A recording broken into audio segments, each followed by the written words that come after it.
नमस्कार गाववाल्यानो. तर मी असे चैत्राली आणि आज आपण करूया पुलाव. घरात असणाऱ्या सामानापासून करूया हो.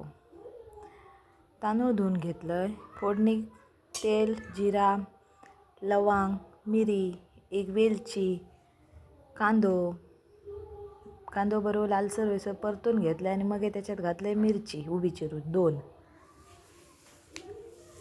परतून घेतलं. अशी ना तुम्ही हे करून बघा असं पुलाव. आणि हे तुम्ही ख्याच्याबरोबर खाऊ शकतात. लोणचा, कसली ग्रेव्ही, सुक्या चिकन ह्याच्याबरोबर.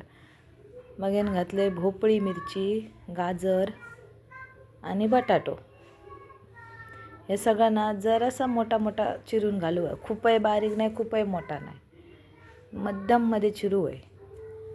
आणि हे सगळं फोडणी मारलं. भुतूर घातले धुवून ठेवलेले तांदूळ, 1 वाटी तांदूळ हाती घेतलेलं आहे आणि मीठ घातलं आहे, 1 तांबू पाणी घातलं आहे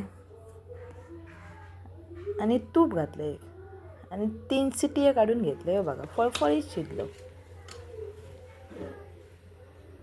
भारीच झालं. असं करा, खावा, आवडतं.